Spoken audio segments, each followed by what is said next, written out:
I was talking with Pearl Means before this, and we were talking about the fifth world, which the Native Americans say we have now entered. And the fifth world has more to do with the reemergence of feminine principles and feminine energies, which have to be there to counterbalance the masculine, which we've been living in the last couple thousand years. And I said it was so interesting that my observation is, in this event, over and over and over, this feminine geometry keeps coming up. So with that, I will go ahead and introduce Michael. So throughout the conference, one of the things I've witnessed is this geometry based on the toroid, which is a feminine geometrical form. And the torus appears to drive creation of matter as it folds in on itself and perpetually replenishes. So it's interesting, all this is coming together. That also means collaboration. The feminine is about collaboration and inclusiveness. Everything you've just seen in the last presentation and all these presentations is about a new, deeply entrenched and growing spirit of collaboration, even down to a fundamental level of energy and the discovery of this toroidal form at the base of it. So now going to Michael's part. This toroidal, this is perpetually replenishing, this toroidal energy, right? So then what civilization placed massive numbers of toroid or donut-shaped stones across a vast swath of South Africa soil thousands of years ago? And why did they place them there? Michael Tellinger says these strange stones appear to be placed there as a source of energy production. And they do indeed produce energy, as he was dragged off of a flight recently to have his baggage examined when he bought one superb example of a donut stone with him. It set off all the alarms, and he was brought into questioning by TSA over this stone. Michael is here today to tell us what he's learned about these circular stones and the circles that they are created from. And he also has gone to the wonderful effort of having scientific scrutiny of signatures of heat, of vibration, and sound emanating from these stone circles. No one knows how ancient they are. They could have been there for tens of thousands, hundreds of thousands of years. No one even knows what they are. So with that, let's welcome Michael Tellinger.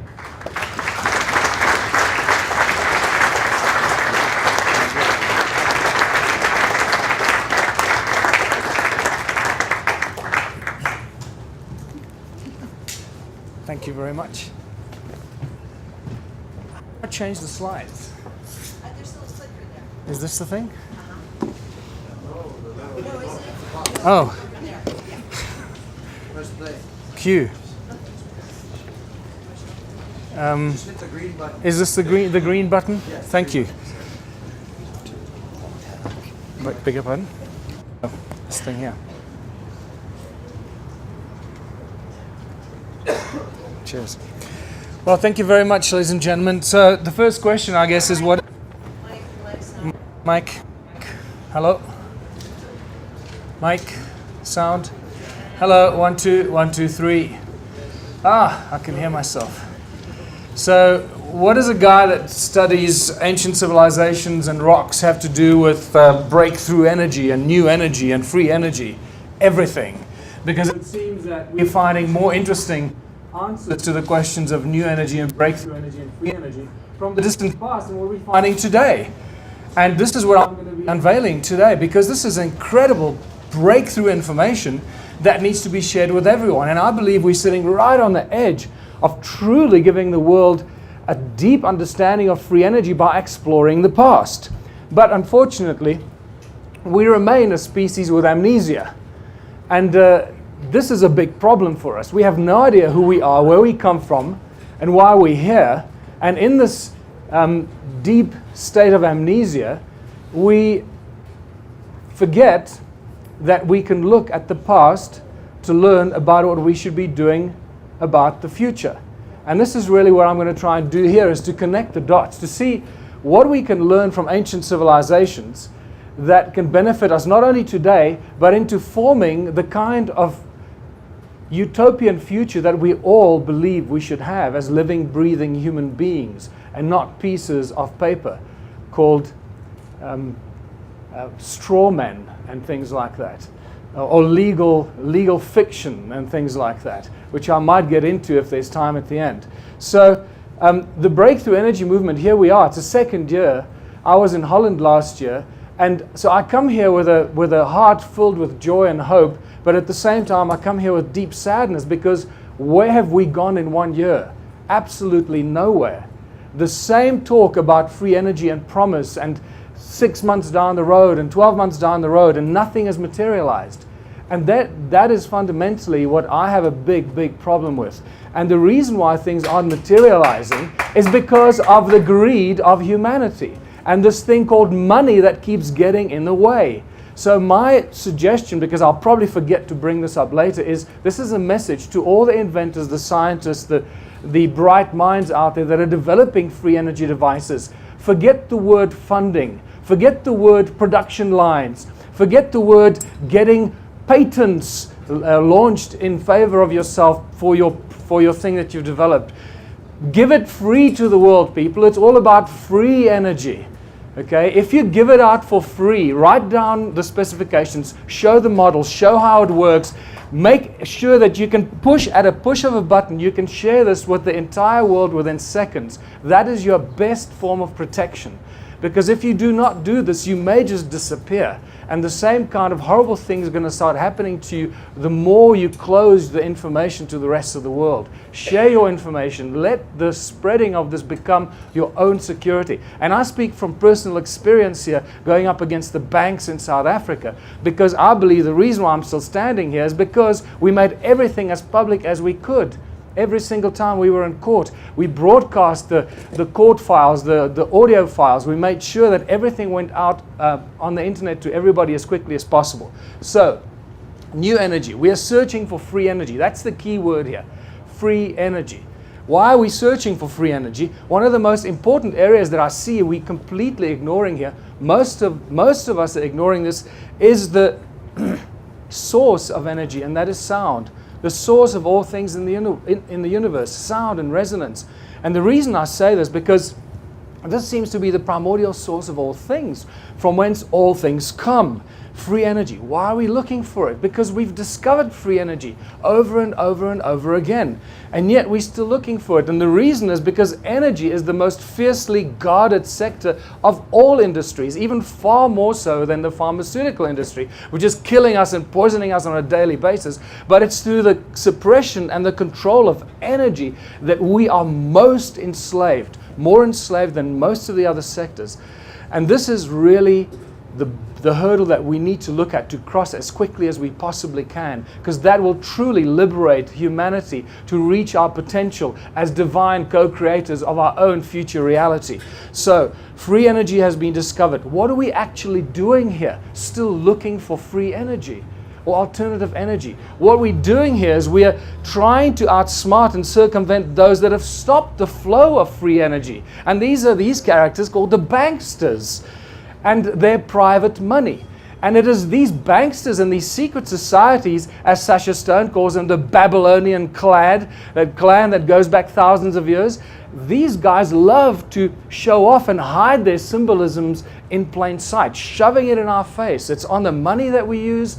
It's everywhere around us. And this boasting with what they're going to do to us and how they're going to manipulate humanity is all around us. It's not just something that's being used recently. It goes back thousands and thousands of years. So the money stops the flow of free energy. Remember, without money, all energy is free. That is an important connection to make. And no hurdle to progress will prevent us from reaching whatever energy we want to develop. So, Human Origins provides the answer. And I'll come back to the species with amnesia and the great human puzzle, the three fundamental questions that most of us have been asking ourselves most of our lives. Who are we? Where do we come from? Why are we here? The fact that we don't have answers at the click of a button or the snap of my fingers means that we don't know. we're speculating, we're searching for these answers. We are truly a species with amnesia that is waking up from this amnesia. And this is why these conferences are so critical and vital to help us wake up and help being the seeds of consciousness to wake up all those around us, just like David Icke has told us. And I'm so excited to hear this is happening, because I didn't even know that the People's Voice was at such an advanced stage of becoming a reality.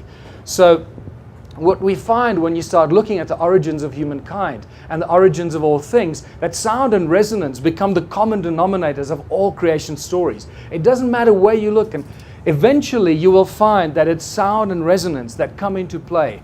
And in Christianity, the word, the the Egyptians sang the word, the universe was sung into creation. And my favorite, the Aboriginal sacred songs, the 3 sacred songs, and brought everything into creation.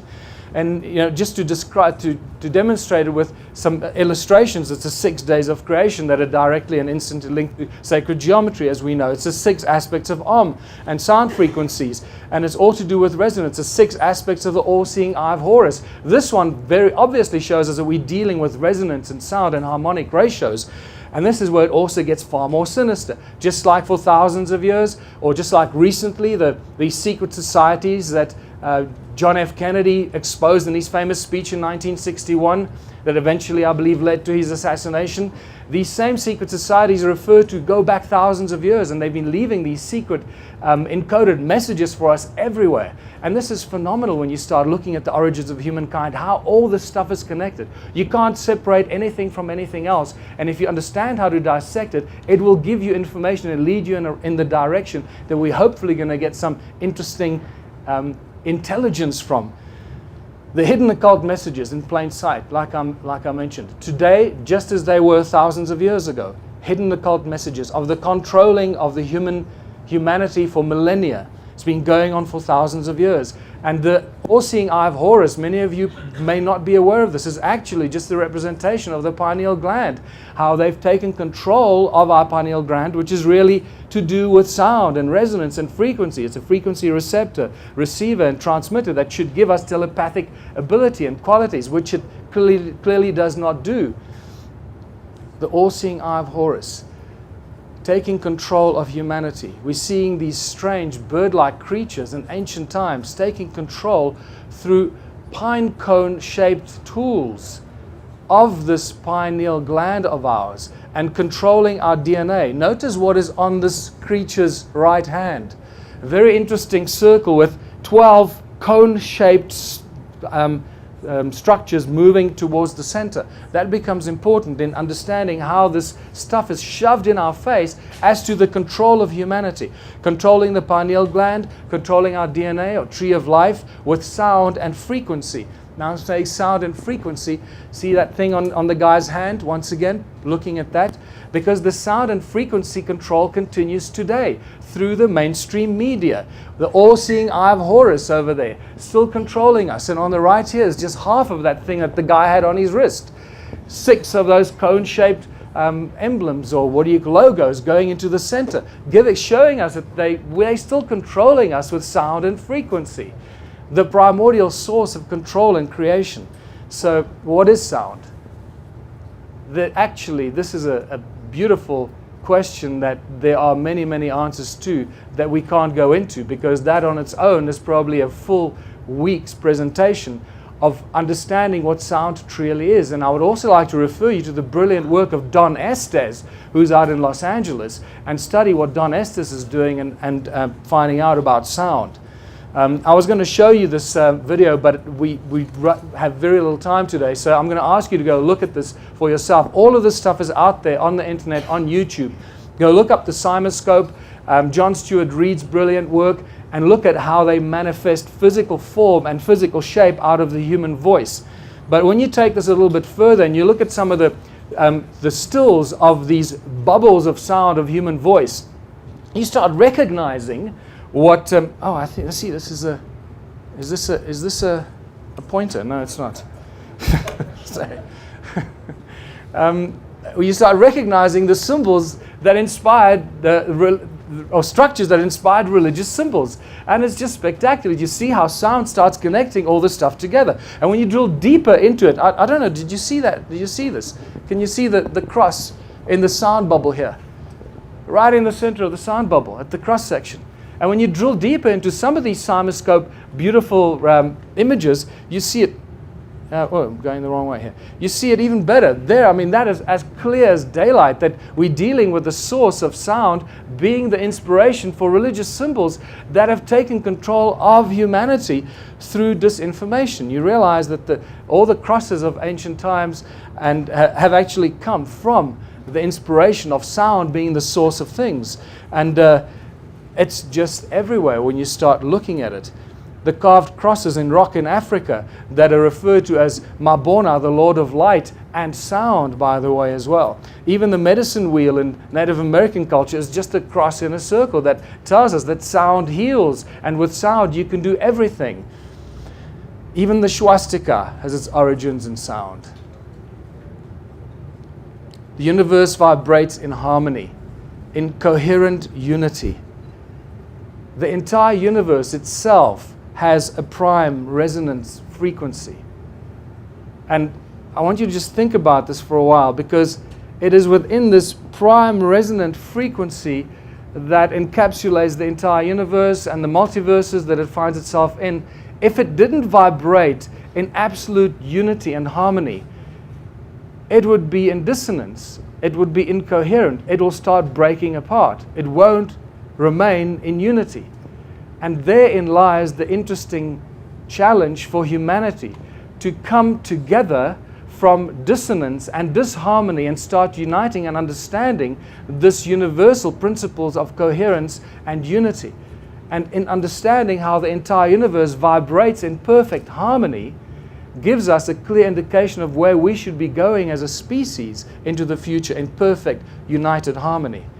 And I believe that this is what Gene Roddenberry actually meant when he introduced us to the prime directive, is actually referring to the prime resonance frequency of the entire universe. If you go against that, you will basically kickstart your own demise. You cannot resonate against the entire harmonic resonance of the universe. You will destroy yourself. Now, with this understanding, we need to move forward and stop destroying ourselves and vibrating in coherent unity. Sound and resonance. It levitates, it boils water, creates light, spontaneous generation of DNA. It heals, it destroys pathogens. It melts metals at body temperature at around 104 degrees, the hardest metals that you can find. It's a precursor to electromagnetism, electromagnetic fields. In 2011, Luc Montagnier discovered that you can spontaneously generate DNA just by exposing it to 7 hertz. And for this, he was excommunicated. I heard the other day that he now lives in China. Instead of winning a Nobel Prize, he had to go into hiding. Peter Davey, this is one of my favorite examples of what sound can do. And Peter Davey inadvertently gave us free energy. I'm saying free, it's sort of getting there, right? Because from 1940, this guy's been boiling water with sound. Okay, now this is the first video I'm going to show you, because last year I don't think I showed this. Can we just have a look at this?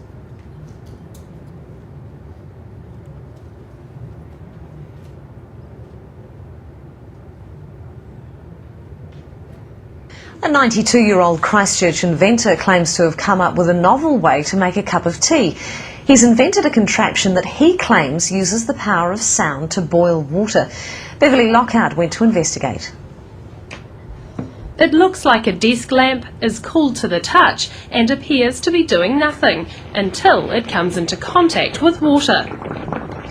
92-year-old former Spitfire pilot Peter Davey claims his invention uses the power of sound to boil water.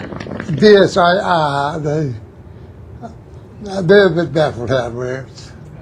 Nobody really knows how it works. Davey believes high-frequency sonic vibrations emitted from within the silver bulb cause the water to boil. He says the idea came to him 50 years ago when he noticed different saxophone notes caused different household items to rattle. The mains-powered gizmo has experts intrigued. Never seen anything like it in my life, as they say. Professor Williamson has his doubts about Davy's acoustic theory and suspects there are two simple electrodes inside the boiler. It's the conductivity of the water that provides the path for the current and provides the resistance to give the heating. I'm careful that I don't divulge everything. I'm waiting to get a manufacturer that's prepared to put some money into it. And if he does get it on the shelves, he's already got one interested customer. If I saw one in a shop, I'd buy one, because I think they're interesting little bit of technology. However it is they work. But for now, Davy is savouring his gizmo's success and sticking to his own unique theory on how it works. Beverly Lockhart, 3 News. So inadvertently, Peter Davy came very close to giving us free energy, because how much water do you want to boil? If you can boil water with sound, how much water do you want to boil? With a sound frequency generator and a car battery and a solar panel, how much water do you want to boil? That can drive the turbines, that can replace the coal, that can replace the nuclear reactors. How much water do you want to boil? And unfortunately, guess what happened? Money got in the way. Money got in the way. He died 2 years ago, taking the secret to his grave. I'm astounded in the whole world. I've been on this for 5 years now, sharing this information. And out of the brilliant scientists and minds out there, nobody has come up with this frequency that boils water.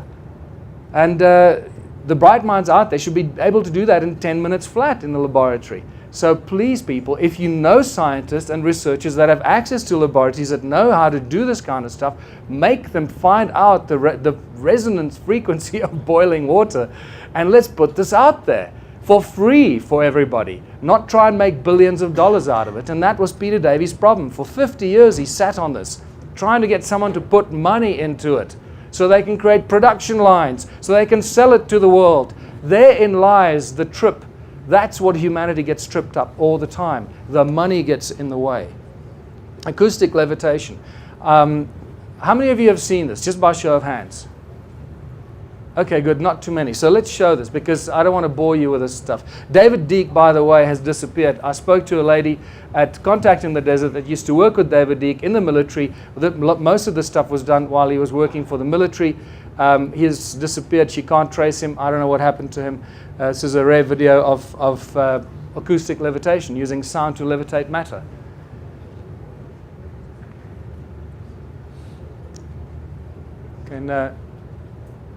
Can we click that and show it? Not working? Okay.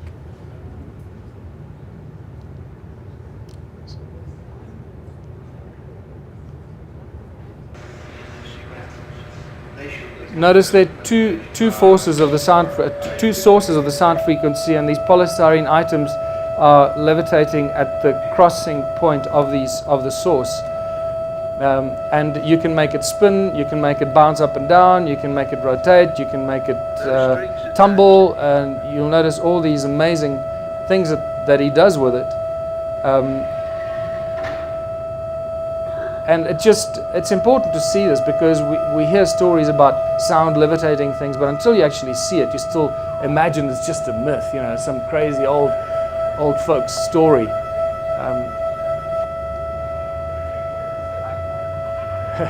Yeah, what? Icon, yeah.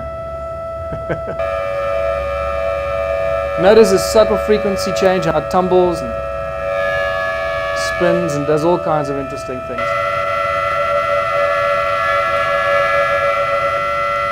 And the slightest frequency change and it starts to spin like crazy.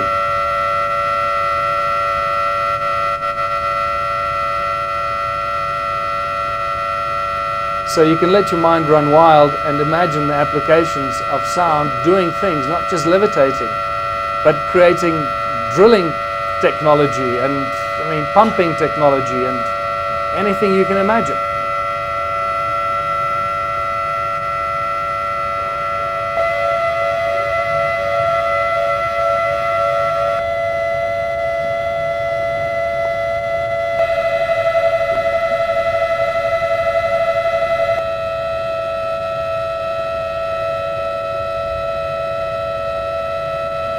So you see, it's true. Sound does levitate. It's not just an old wives' tale. My favorite one is the Aboriginal creation story, because it really explains the sound and cymatics principle, how matter can be turned into sound, how sound can turn matter or manifest physical form, should I say, and how beautifully this gets explained in some of the latest cymatic experiments that have been done. Once again, I'll point you to John Stuart Reid and co. with a cymoscope, and you can see the picture on the right is actually one of theirs as well, that shows you the torus field that these sound frequencies make. But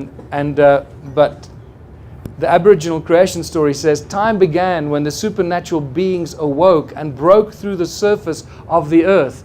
Can you see they're explaining cymatic activity? And they moved about the earth, bringing into being the physical features of the landscapes with their 3 sacred songs. I mean, this stuff is so encoded with advanced knowledge of sound and cymatics. And let's just show this little clip. This is from Hans Jenny's brilliant work in the 60s already, but it really shows you how sound can create mountains, not just beautiful patterns. And there's a lot more of this on the internet. Just go look for yourselves. Circular shapes appear, but these are in a state of continuous upheaval. The particles are pushed outwards from the center and inwards again from the outside, and at the same time they pulsate.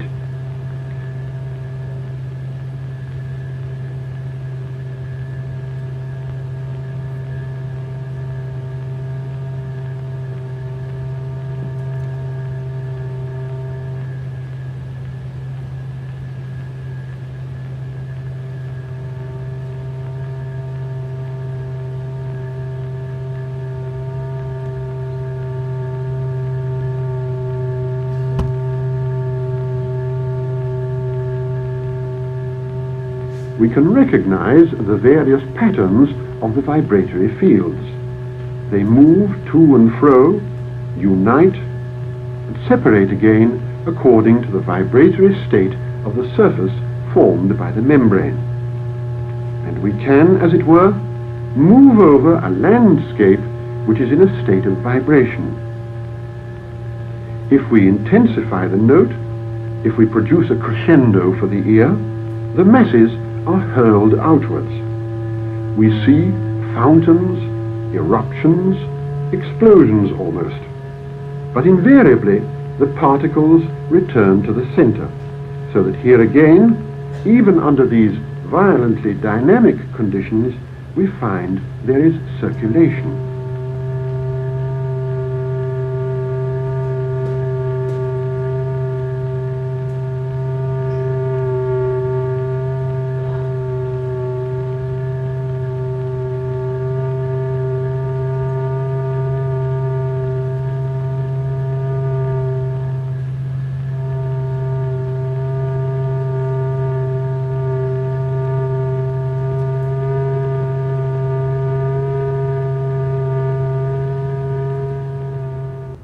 So there we witness the supernatural beings rising to the surface of the earth, bringing into form the mountains and so forth. So it's just a beautiful example of that. Sound is free energy. It's a primordial source of all things. And in fact, there's an interesting thing that I'm sharing with you here. The Aum actually equals 440. The numeric value of that is 440. And I refer you to Willem de Swart's brilliant work on secretnumbers.org. To verify what I'm sharing with you here. Nikola Tesla, I believe, actually did a lot more with sound than most of us would realize. And one of his most ignored statements is that the earth rings like a bell, and if you tap into the sound frequency of the earth, you've got an inexhaustible source of energy. And I really believe that that's probably what he was using more than anything else, using sound of Gaia to generate the unlimited free energy that he seemed to have shared with us. And what does this have to do with ancient civilizations and our evolution of consciousness? Everything, because it's now very clear that the ancient cultures used sound and resonance and frequency to do everything they did. The spectacular structures that they built around the world, and all the mystery they left for us to unravel, we're starting to unravel it because we're starting to understand that it was sound that they used. This is brilliant, the brilliant work of, and now I have a complete blank, forgive me. I should have put it there on this with the pyramid being a giant sound vibrating dynamo. And this is interesting because there's some photographs that clearly show that there's still some interesting waves and frequencies coming out of the pyramid that we don't understand and can't explain. So there's a lot of support for this. Even in the symmetrical patterns that come out of Stonehenge clearly indicate that this was not an accident, that it was built with certain consciousness in mind and specific outcome in mind because of the coherent interference patterns that we find coming out of there. Ed Leeds Collin in southern Florida built Coral Castle. I believe used sound to levitate these things. And the reason I say this is because he did this incredible thing on his own, moving these giant blocks, carving them, moving them around, and building this whole place called Coral Castle on his own. And apparently he did this with what some schoolboys could refer to as ice cream cones in his hands. And this is why I call it the ice cream cone phenomenon. And I got very excited about this, and these are the little moments in your research, in your life of research, that change the way you think about things and how you see things, because I've been finding ice cream or cone-shaped tools around South Africa, around the stone circles, since the first day I set my foot there, and I found dozens and dozens of them, all connected to the stone circles and the ancient ruins that I've been exploring. And suddenly you start finding these cone-shaped tools in Egypt. You start finding them everywhere. You find them in the Rosicrucian Museum in San Jose in California. And guess what the cuneiform inscriptions on these cone-shaped tools tell us? That these were tools utilized for building the temples in Sumer. And they commemorate the building of the temples in Sumer. Cone-shaped tools, and we start getting an interesting common denominator here.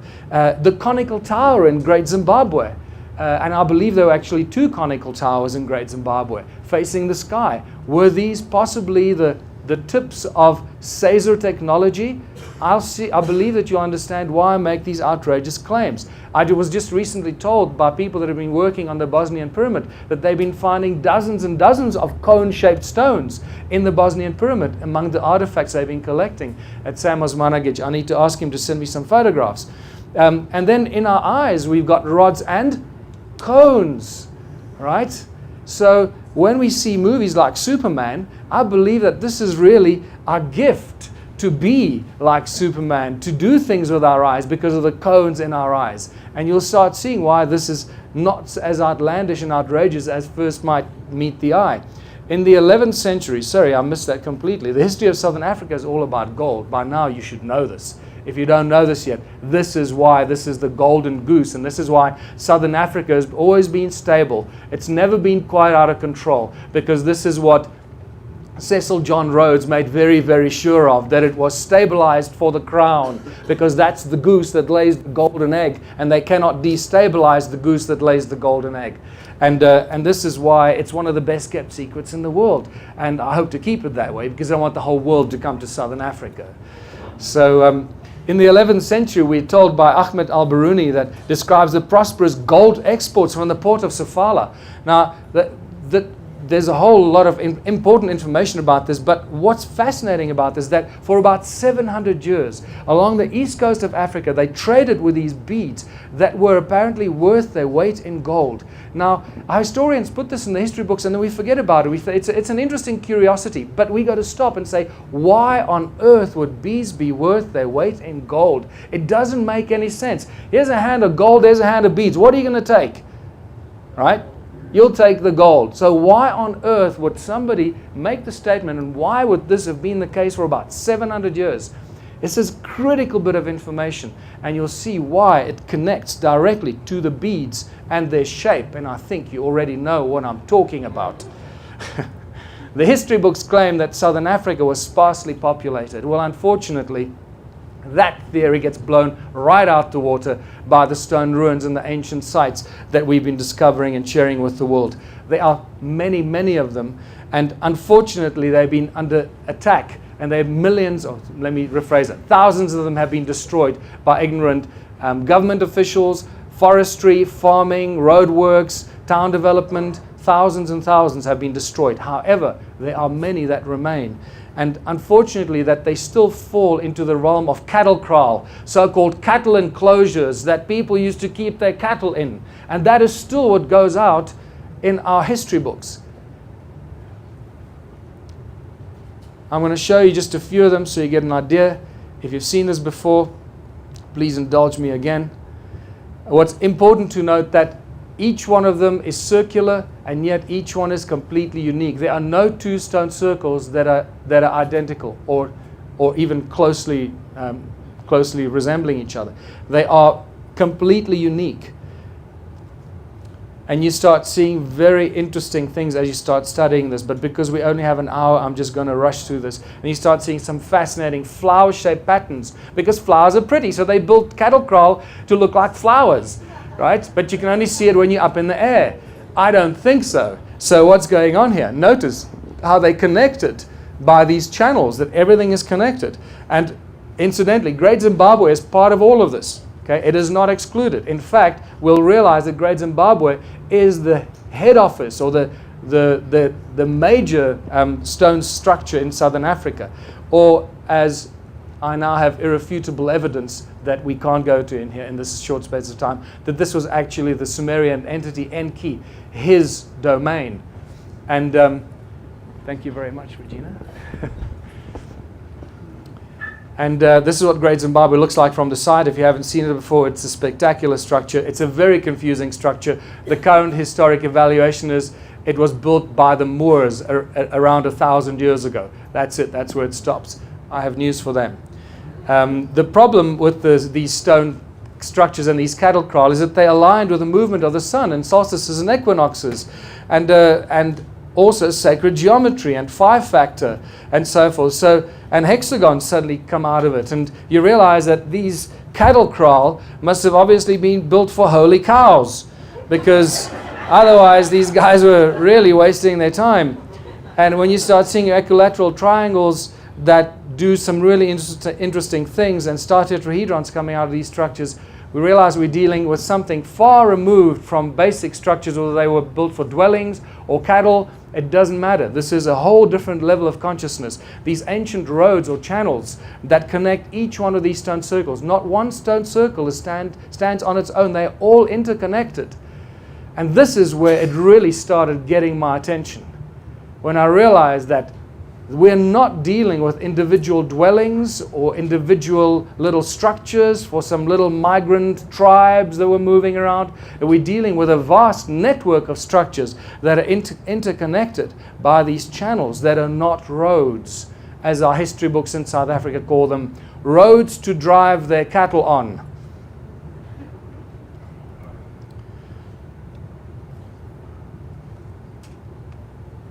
All of them are connected in one giant grid. Imagine most of Southern Africa looking something like this hundreds of thousands of years ago. What is it all about? You already know. Archaeological drawings from 1939 show us that there are no doors and entrances. And if there are no doors and entrances, and they're all connected, as you can see, like a bunch of grapes, sometimes singular walls and sometimes concentric walls. And now the plot thickens. And they're all connected. If they do not have doors and entrances, they cannot be dwellings. They have to be something else. And this is where it gets really exciting. Now we also get the real problem of agricultural terraces that cover more than 450,000 square kilometers in a part of the world that was apparently sparsely populated with hardly anybody living there. Who the hell was building the agricultural terraces, and who the hell were they feeding? And these terraces are everywhere. Once your eyes get sensitized and you drive around with me, it gets a little laborious because I keep stopping and taking photographs of everything like this here. But at least I can show you. Even on Google, when you start looking around, you'll start seeing these terraces everywhere. And on inhospitable steep mountains in Lesotho, where there shouldn't be any terraces, there are terraces. And here you have a beautiful example. This is right up the road from where I live. I live right in the middle of these ancient structures. I moved away 5 years ago from the craziness of Johannesburg, and you can see the channels, the terraces, and the stone circles all held together like a giant spider's web, holding them all together. And on top of the mountain, it looks something like this. It goes on from this particular point about 60 miles in a 360-degree circumference. So what's his activity all about? Once again, it's all about the gold, but you already know this.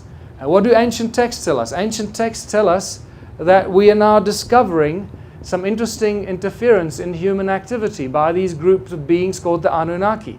And I cannot stress enough, for those of you that are still speculating or wondering about this, I cannot stress enough the importance of the influence and the interference on human activity by these entities called the Anunnaki. And I urge you to go and do some more research on this, because we don't have time here today. The Sumerian tablets repeatedly refer to as this place called the Abzu, and Enki, the supreme creator god in Sumerian culture. And Abzu has been giving many meanings, but the primary reference is this is where the gold came from. So if we can find a vast vanished civilization that is connected to the mining of gold, then we must have discovered the Abzu. And this is what I'm sharing with you. Enki's special place below the equator where the gold came from. South Africa and Zimbabwe mainly, with a little bit in Botswana and Mozambique as well. In the Abzu, Enki plans was conceiving where to build his house, where for heroes' dwellings to prepare, where the bowels of the earth to enter. Some of these translations are spectacular. Primitive workers shall be created. Our command he will understand. Our tools he will handle. To the Anunnaki in the Abzu relief shall come. This is the planning of the slave species. The Lulu Amelu, the primitive worker, to help the Anunnaki get the gold out of the ground. And there can be no doubt that it is gold that this is all about. I've taken it out of my presentation because it's just far too long. The gold on its own, as you know, is probably a full-day discussion, just why it was gold that they were after. And it is also at this moment, I believe, that Enki did what Gene Nottenbury, where I mentioned earlier, first brought to our attention, that he did not breach the prime directive. Because if he did so while he was cloning this new species to help them dig in the ground, he would have initiated his own demise. That he gave the creature enough memory, if you can call it that, in what the Anunnaki or the Sumerian tablets called the entwined essence. Isn't that a far more eloquent term for DNA? The entwined essence than what we use today. And in the entwined essence, he gave us sufficient space so we can grow and evolve, not just physically, but also consciously. And this is exactly the stage we're at, contemplating our own consciousness and our own existence and finding some fascinating answers. And this is where we see Enki's house, his technology, and what they were doing. In the midst of the Abzu, to a place of pure waters, Enki betook himself. In that land, a place of deepness, he determined for the heroes into the earth's bowels to descend. The earth splitter, there Enki established, therewith in the earth a gash to make. And I'm going to show you the earth splitter. By way of tunnels, earth's innards to reach, the golden veins to uncover. How many of these ruins are there? If there were a few hundred or a few thousand, I'd say, you know what, I don't know. But unfortunately, that is not the case. In 1891, Theodore Benn theorized, or he guessed, that from horseback, that there were about 4,000 of these structures. You know, I can still deal with 4,000. But by 1974, Roger Summers did a count based on the technology and available information he had, and he came up with a really nice number of 20,000. By now, we're dealing with a vast vanished civilization already. But it doesn't stop there. It gets far freakier than that, people. Much freakier than that. I entered in 2007, and 6 months later, or 12 months later, I counted more than 10 million. No, I did not count one by one. I've had that question before. But I'm not going to go through the lengthy process that I took. What kind of stone is it? Let me just go back here, because more than 10 million, I hope this penny dropped for you, more than 10 million stone ruins. Clearly, there is something going on here that we got no idea about, that history has never recognized. A vanished civilization, we have no idea or clue about what they were doing. But now we do, and that's why we're here.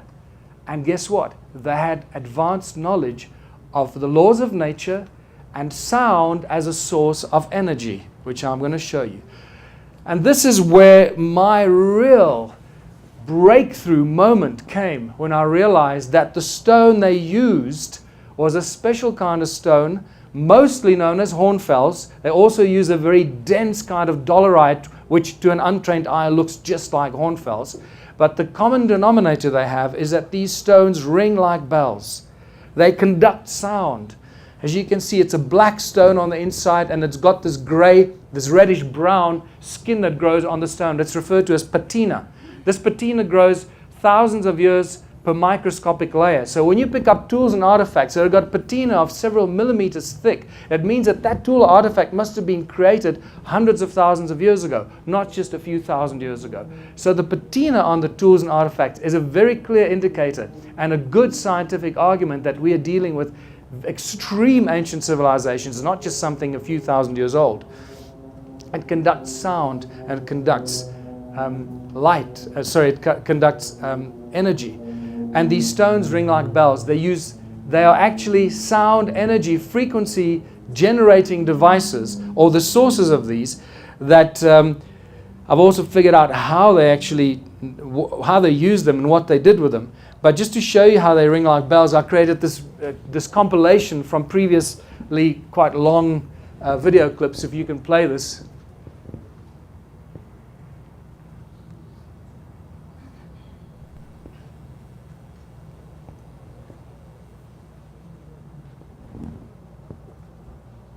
Let me also just show you how some of these other stones ring like bells. This is what I call, and as you can see, we find many of these elongated stones.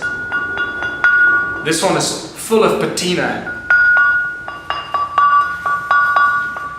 It's thick patina, so it's quite dull, but you can still hear the effect. And this is a beautiful one. This one actually rings at 2 different frequencies.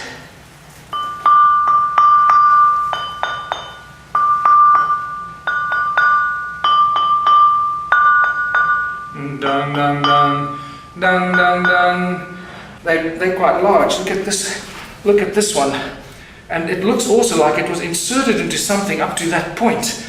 And also, remember, they all ring like bells. This one is no exception.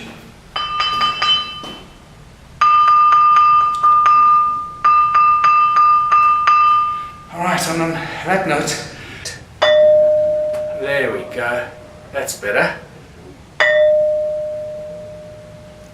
That's what you want. You realize that this thing really rings like a bell, and it reverberates for quite a long time.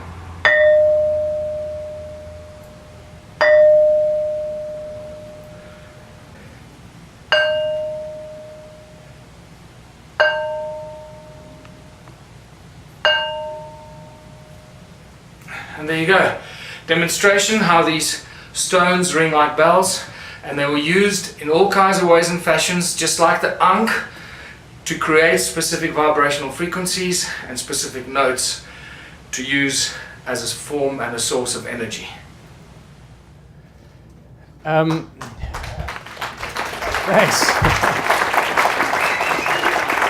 So the next question is, well, what are these stones made of? Well, they're made of a lot of iron, and made of mostly this other stuff, the second most abundant element on Earth next to water, and that is quartzite or silica. And guess what we use quartz and silica for in the most advanced technology today? And so what are we learning from this? We're learning that you don't have to extract the silica out of the raw material to put it into fancy, shiny little metal boxes to sell to people, because you only do that if you want to sell it. If you know how the stuff works, you leave it in its original form because it's infinitely more efficacious in that original form. You're not breaking its energy around it by extracting it, because you want to sell it, and leave it in the stone. This is why the ancients worked with stone, because they understand how to use silica, how to use the laws of nature and all these things around us for their own benefit. So this is what the stones... Oh, sorry, I'm going in the wrong way. And now that we know that you can store digital information in crystals, large amounts of terahertz in real crystals, you no longer need little chips that we put in our computers. I'm suggesting that hold on to your crystals, because there's a new law that's going to be passed that crystals are now suddenly illegal. Because now, we can't have people storing trillions of terabytes of information into one crystal. That's not good for business, is it? So just watch this space. I'm not sure what's going to happen there. So, that's the same crystal you presented in front of in Holland. We brought the same storage mechanism. this one here? That was on the stage in Holland. So all this stuff is encoded here. Thank you very much. So I'm saying that all these ancient stone structures, whether it's Stonehenge, the pyramids, the stone circles, they all have this information, and everything that happened, they encoded in the silica, in the crystal, in the stone. And some 12-year-old kid with an iPhone is going to walk up to one of these soon, plug something in, and download all that information. We just don't know how to do it yet. So watch that space too. So, and it's only really in 2009 that the world was introduced to Caesar technology. Until then, we only knew about laser technology. Now suddenly they're talking about Caesar technology. Laser uses light, coherent light. Caesar technology uses sound. Bingo! Here we are, going back thousands of years, suddenly understanding what these ancients did. They didn't necessarily use light. They probably used light as well, but they most likely used mostly sound. Caesar technology, therefore the cone-shaped tools, the cone-shaped stones, the ice cream cone phenomenon that you find in all these ancient sites, from the pyramids to Stonehenge, to the Bosnian pyramid, to all over the world, to Edlitz at Coral Castle, and these spectacular cone-shaped tools that I've been finding. And then we get to the sacred stone, as it's known in African shamanic tradition. And Credo Mutwa actually, I think in the discussion with David Icke, he says that the sacred stone, you can look through the sacred stone and communicate with people across space and time.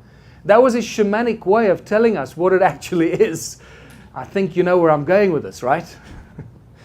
So, where's the flagship among these ruins? Adam's Calendar is the flagship, absolutely no doubt. It was rediscovered by Johan Heine in 2003. Baba Credo Mutwa was initiated there in 1937 as a young shaman.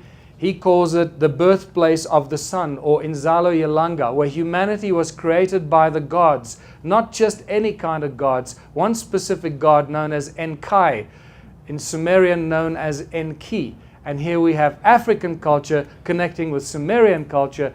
Bingo, we have a place where all this stuff apparently went down. And you know what? You do this with this information what you want.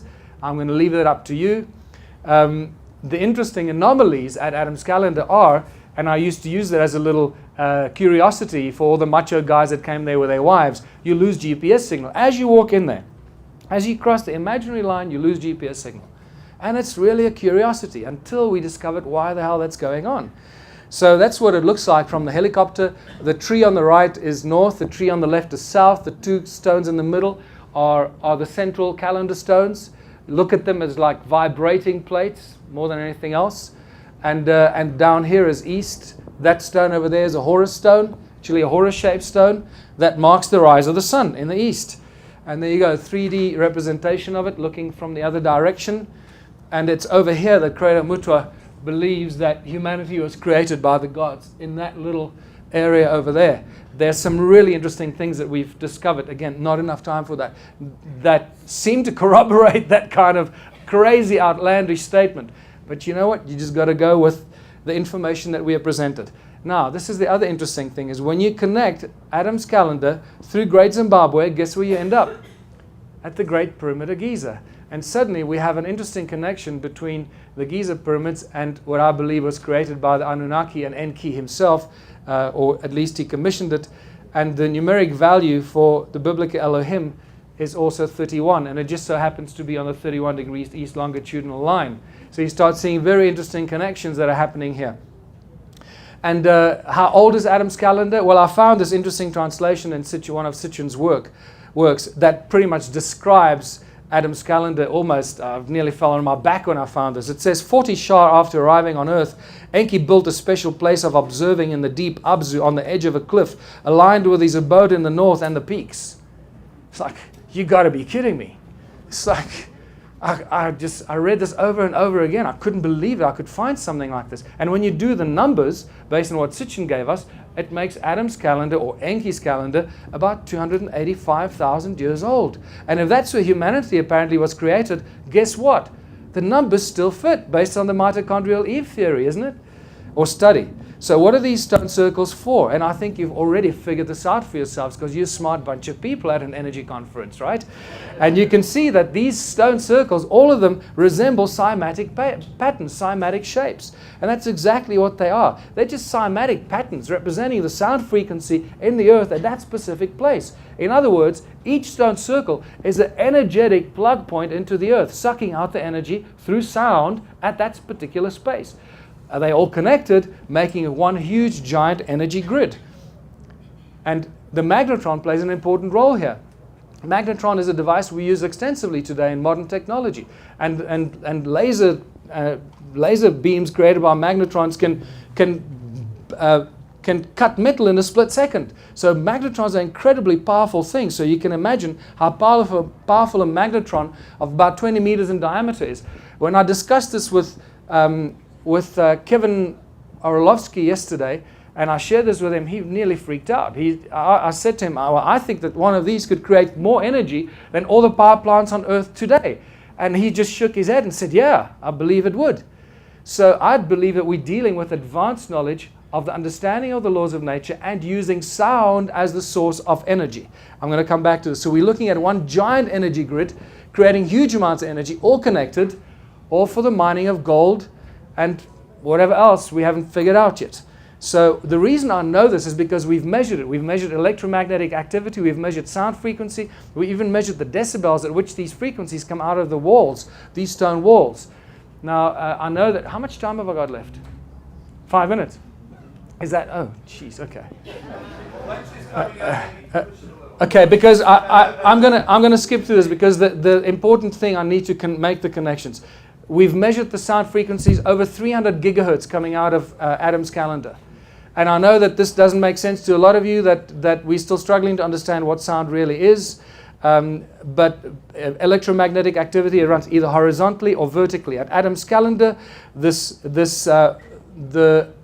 sound frequencies are about 375 gigahertz. Only when it's literally like you step in there and it goes crazy, right? Out there's nothing. You do this and it goes crazy.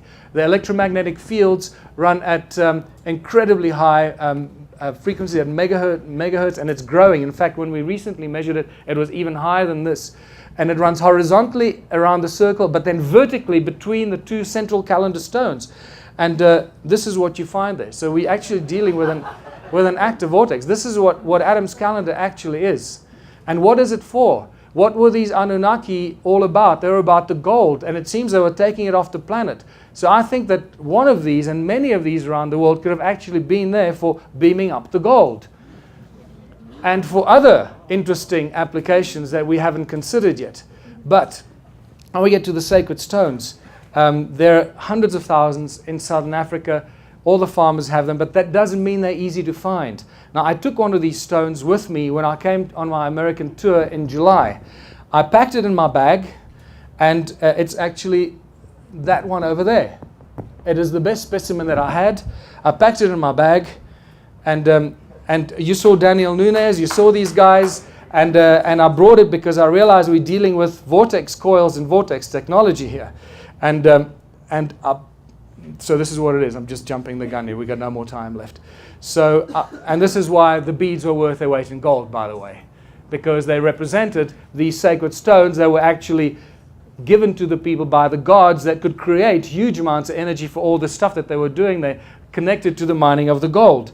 But this is me handing that particular stone to Nassim Haramein. But the journey there was the interesting part. And I think I'm going to end on this because we have a little bit of time. So when I was leaving South Africa, I already knew that these stones had incredible energy in them because we measured it. And I knew that I didn't know what was going on, but I knew that I needed to hand it to somebody that could do research with us. And I hope Nassim's going to come back to me with some interesting feedback soon. I really hope so. So we packed it in my bag. My girlfriend Louise said, we've got to take something to Nassim. he's working with resonance, with sound. It's a resonance project. They'll do something with it. So wrapped it up in bubble wrap, put it in my bag. We deliberated, should I put it in my hand luggage? Should I put it in my bag? And eventually I put it in my bag and we checked the bags. We left South Africa. We arrived in Doha on Qatar Airlines, no problems. As we're leaving Doha to the United States, we now go through what? NSA and Homeland Security. We're about to take off. And the captain says, okay, close doors, cross-check, and blah, blah, blah. 5 minutes goes by, nothing. We're still sitting on the tarmac. Nothing's going on. Suddenly we hear, Louise Clark, please identify yourself. So I look at Louise and I go, oh my God, Louise, what have you done? and she puts up a hand. The air hostess comes and says, please follow me. So I go, I'm not letting her off this plane on her own. So I follow her out. They march her down the stairs onto the tarmac. There are 5 guys with guns standing around my bag. And I go, oh God, so what's going on here? So I follow Louise down. They say, what you doing here? Get up there. So I go back up the stairs and I say, that's my bag. I say, okay, well, you come down here. And then all this confusion because they cross-labeled our bags. So suddenly when I saw my bag, I knew, oh my God, it's the stone. The stone's in my bag. So what's going on? And so they say, what's in the stone? Whatever is in there is a security threat. Please open the bag. So now they're getting very itchy, very, very nervous. And as I'm opening the bag, they don't know what's coming out the bag. So they're like getting... and as I'm opening the bag, I'm thinking, what am I going to tell these people? It's my sacred stone. I don't want them to confiscate this. I've got to get this to Nassim. And so I'm thinking, what am I going to say? And as I open it, I think, African curios. Yeah, African curios. Because it can't be exotic material. Exotic material is not allowed. But African curios is allowed. So, and it worked. I showed them the stone after taking about 2 minutes to try and open the bubble wrap because it was really tightly wrapped and they're getting more and more nervous with every second. And what I did not know at that stage is as I'm showing them this, I said, you see African curios. And I go, there was one African guy there. And he looked at this, he went, I've seen those before, and he walks away. While the other guys are still shaking theirs, they don't know what's going on. Okay, well, put it back. By this time, the captain's come out there. He says, what the hell's going on? If this plane isn't in the air in 2 minutes, I'm offloading the plane. So as Louise is walking back, she heard one of the guys say, whatever is in that stone crashed the system. So all along, I hadn't known this yet, but I knew it obviously triggered something. But all along, as I'm opening the bag, while I'm a little nervous with these guys with their fingers on the trigger, I'm thinking to myself, the stone works. So that's the key thing here.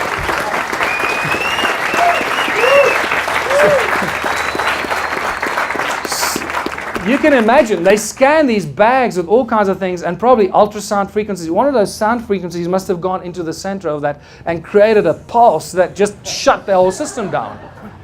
And this is what we need to work with. Vortex coil technology. And if I believe that if it's made out of stone, it is infinitely more powerful than if you make it out of wire. So I've been talking to Daniel and to Randy about how we take their knowledge and convert it into these. Maybe we take these stones, we measure them, we image them, we print them out of the 3D printers, then we cover them by crushed dolerite, and we've got a simulated sacred donut that will hopefully... Yes. Sacred Randy's donuts are going to become sacred donuts. So we have free energy, people. The ancient civilizations of Southern Africa have given us free energy, and we just need to figure out how to tap into it. My brief discussion with Kevin Orlowski yesterday made me very excited because I believe he's one of the few people that will understand how to do this. Now, I'm not going to go through this. You can look at this, the transport, levitation, the electromagnetic, the channels between the circles were actually transportation devices, things levitated above them. It's called quantum locking. Go look it for yourself. You'll freak out when you see it. It's beautiful. But I want to share this with you because this is really the major breakthrough, and I'm going to take 5 more minutes to end here. Ancient cultures knew that there was an energy grid around the world. We're only rediscovering this energy grid, and it seems to be that these ancient cultures built all their sacred temples and sites on these nodal points of this giant energy grid around the world.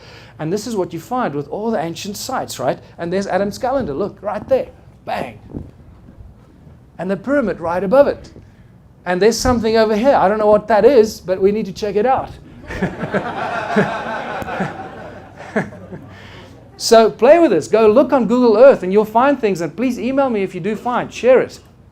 So this is phenomenal, because then you find this clay tablet. And this is real. This is not even a Sitchin translation. This comes from the Schoen collection in Oslo.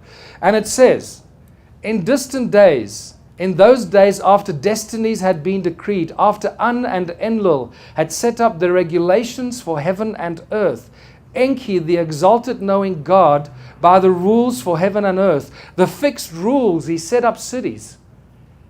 My God, what are they telling us here? They knew that there was an energy grid that covered the earth, and that this energy grid was somehow echoed in the sky. The rules for heaven and earth. This was mimicked in the sky. And there's a lot more information I can share with you about physical evidence that there is, in fact, this energy grid in the sky. It is also now evident that the Anunnaki were the ones that put this energy grid in the sky. 2 days before I left to come here, I got a phone call from a guy that knows how to measure this stuff. He has no idea that I'm talking about this. Out of the blue, he told me, you know what, I started measuring these weird energy grids above the North Pole and above the South Pole. They're about 20 by 20 kilometers. And I found scattered fragments of it around the world. It's like it's the remains of some ancient energy grid around the planet. And I asked him, can I quote you? And he said, no, rather not. So I meant mention your name. So I won't mention the guy's name because he's running a little scared at the moment. But there's a lot more information I can share with you on that front. This is exciting because remember what it says here? The rules, the fixed rules for heaven and earth. And then suddenly I discover that, that David Wilcock's been talking about these rules that are encoded in the emblems of the Air Force and the Army and whatever in the military. And they refer to these bands around the earth as the rules. They don't know where they come from, but they've always been there. Well, guess what? The Sumerian tablets just tell us where they come from and who put them in place. And that suddenly brings us to what the ancient temples were, that they built on all these nodal points of this flow of energy around the planet.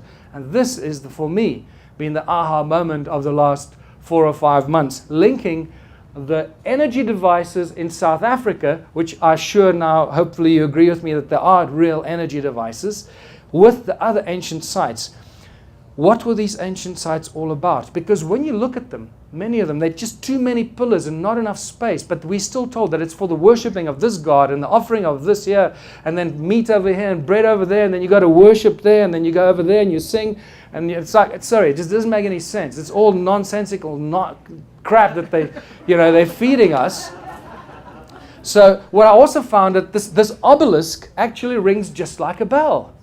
When I put my ear next to this, and Hugh Newman tapped on the other side, I couldn't believe it. It's just like those stones that I was ringing. They ring like bells, these obelisks. And I realized that they're actually giant antennas. And we're dealing with advanced technology on a gigantic scale. And the fact that that too many pillars and not enough space, that these pillars were actually giant antennas, either sucking energy out of the sky or putting energy back into the sky, or possibly both. And this is where it gets really exciting, because I realize that this advanced technology on a giant scale has got nothing to do with worshiping gods and making offerings. But in fact, when you start looking clearly at these, they don't make any sense. Look, these weird rectangular structures and geometric structures that many of them don't have doors and entrances, just like the stone circles. And you realize what's going on here. And even at the Parthenon, when you look around the Parthenon, the main structure there, the remains of a lot of geometric structures. And the Greeks, by the way, didn't build the Parthenon, they inherited it. Just like the pyramids were inherited. And when you start looking, and there's this amphitheater that leads to this entrance, and it's connected to this entrance. Too many pillars, not enough space, weird geometric structures and shapes that don't make any sense. And here you got another one, these giant things connected to what they say is the dwelling quarters, the living area. But it doesn't look like a living area when you look at it at all, actually, because many of them have weird looking entrances and it doesn't make any sense. And this is one of my favorites. Look at these bloody pillars like going crazy, and then that big open area over there, and then you got concentric circles in front of it. What the hell's going on here? I momentarily forget. Sorry, I should put it up there, and I'm silly. Yeah, and this is why I found a table, next to where Louise and I are visiting some friends in Johannesburg, and there was a book next to our bed of aerial photographs of ancient sites. And this is when I had this epiphany, when I started, because you don't often see aerial sites of ancient sites, aerial photographs of ancient sites. And this is where the penny dropped for me. I realized that the temples are actually templates, and you start seeing that it's got nothing to do with worshipping, that these are actually templates and they're giant energy circuit boards. That's what we're dealing with. And it changes everything, people. Now we got a connection to the stone circles in South Africa generating energy, and you realize that this is a whole different kettle of fish. All right?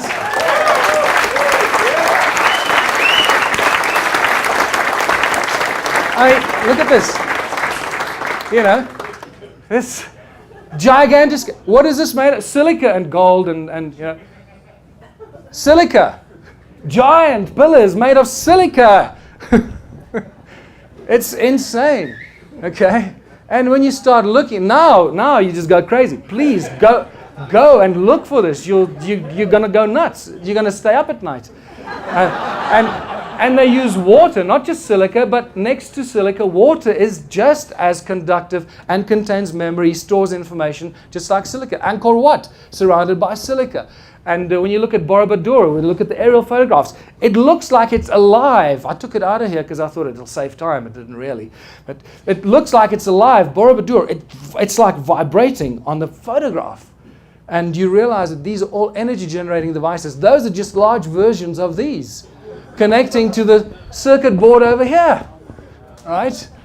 And guess what? And it continues. Even the Mayas, the Mayas and the Aztecs, they just anthropomorphize these layouts of circuit boards so that it doesn't give it away, and you put human beings in there and hides the real purpose for what it is.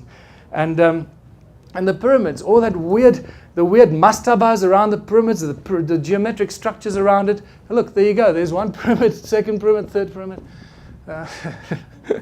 And you realize that that's what these things really are. And this is the rules, the energy grid around the earth. And guess what? The human sound was the energy that fed the needs. And this is, I believe, these circuit boards were the energy devices that kept this energy grid around planet Earth. And humans were the providers of the energy through their sound. This is why they've got amphitheaters connected to these circuit boards. They get a bunch of people in there, they get them excited, they create a lot of sound, and they kickstart this whole circuitry. And this doesn't, not just in Greece, but in other ancient sites. There's your amphitheater connected to the circuit board. And there's another one, amphitheater connected to the circuit board up on the mountain. We are the source of our own enslavement, people.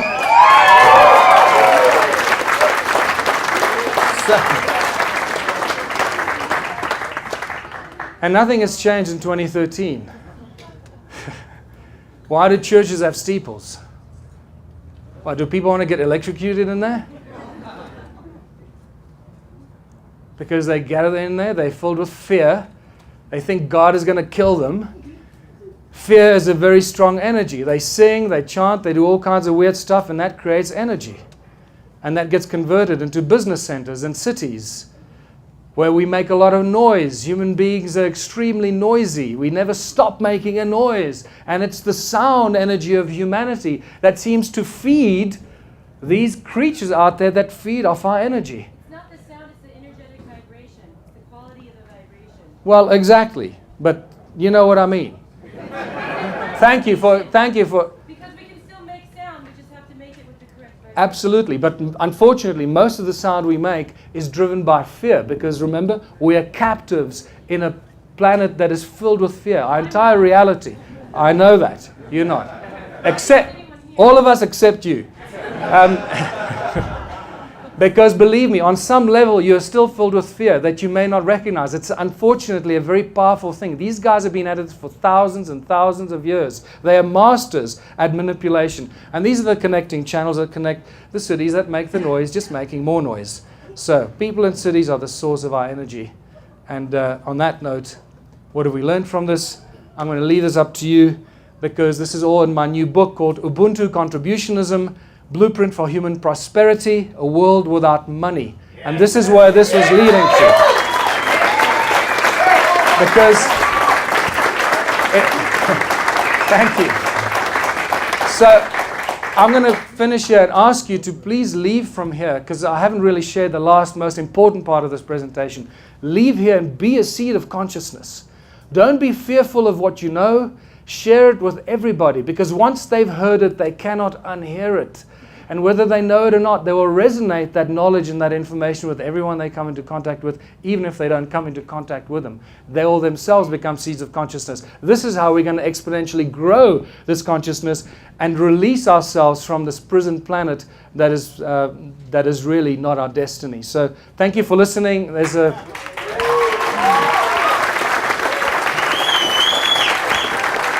Thank you very much. Thank you.